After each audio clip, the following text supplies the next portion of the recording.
When the British left Burma in 1948, control of that country fell to the Burmans, the ethnic group that makes up 60 to 70% of the population. But now let's turn to the map, because immediately after that, conflict broke out with many other groups, one of the largest being the Karen, about 3 million people with their own language and alphabet, by many people called a country within a country, down here by the Thai border.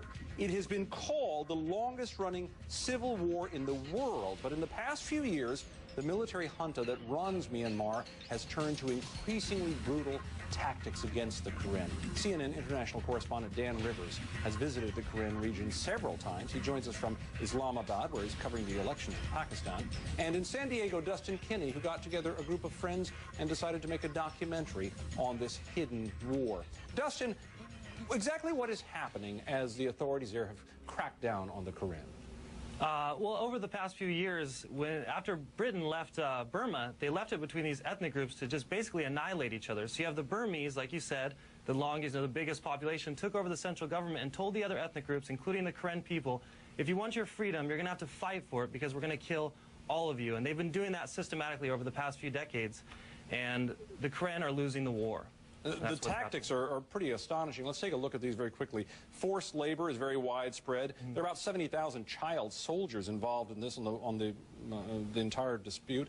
Thousands of villages have been burned. Rape is used as a military tactic. 1.5 million refugees.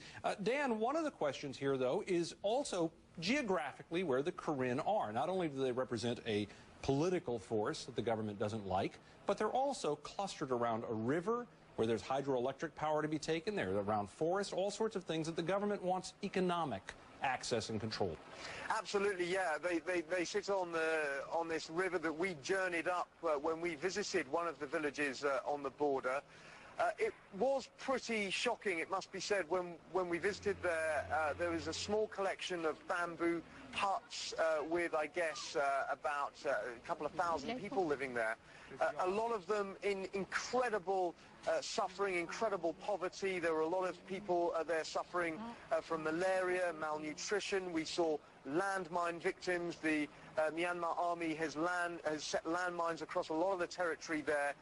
A lot of people have had limbs blown off, their arms blown off. The simple fact is we can show you, our viewers, precisely what happened. Look at these. These are satellite images from December 2000 to December 2006. Look at this. In this one, you can see a Karen village over here. That's what these little shapes are. These are the houses. This is the same area just a few years later, and you can see that it's been simply wiped clean. The houses are gone, the people are gone, everything gone. Here's another example from just roughly around the same time. These are Karen huts, people gathered here, homes in this area in December of 2000. December 2006, another pass, same area, once again, wiped clean.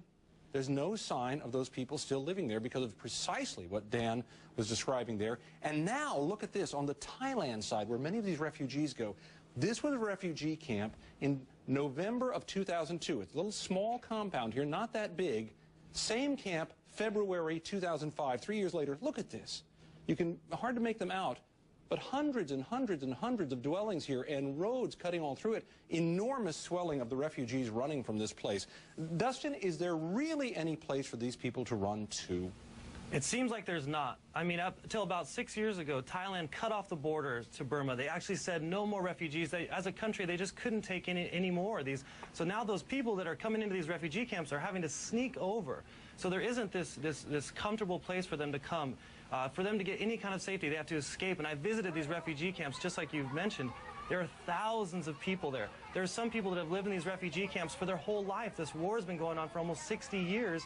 Some of these kids that are my age, have never seen their home country. They've lived in these refugee camps, and there's nowhere for them to go. It seems like, Dan, that there is also not much international support for doing anything about this. Right now, from the river there, China's got its own concerns, Russia's got its own concerns. Is anybody on the side of the Karen? It's simply not on the news agenda. Now it is, thankfully, because of what's going on in Myanmar, the terrible crackdown on dissidents, but it's been very difficult to get any sort of focus on this issue, to get anything achieved on the ground. Dustin, does the government of Myanmar show any inclination to be concerned about this, though? Because even though there's some attention focused, there is no giant international political outcry. And even when there was an outcry over what happened in the streets of Yangon, they turned off the internet and they did what they wanted, it seems.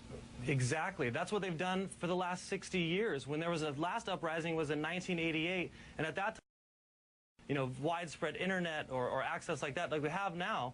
But at that time, they don't care what the international community says. They're going to continue to kill all these people, just like they promised to do almost 60 years ago, and they're not letting up. They're relentless in this war. I hate to say it, Dan, but in a few years, will there even be any Karen around? Well, there's about 120,000 of them in about 9 different refugee camps up and down the Thai border. But, I mean, you're right. This is... to describe it. They are being targeted because of their tribe, because of who they are. They are being forced out of Myanmar by the army. There is a resistance group, the Karen National Liberation Army. We've filmed with them as well, but they're a pretty ragtag bunch. They've got pretty poor weapons, very poor training. A lot of the soldiers are, you know, in their 50s and 60s and have been fighting for decades. They don't stand a chance against the Myanmar army, which is armed by China, and India has the latest weapons. They've covered this territory with landmines. It's a very, very sad and harrowing situation. And no sign of a cavalry coming to the rescue. Thank you, Dustin. Thank you, Dan.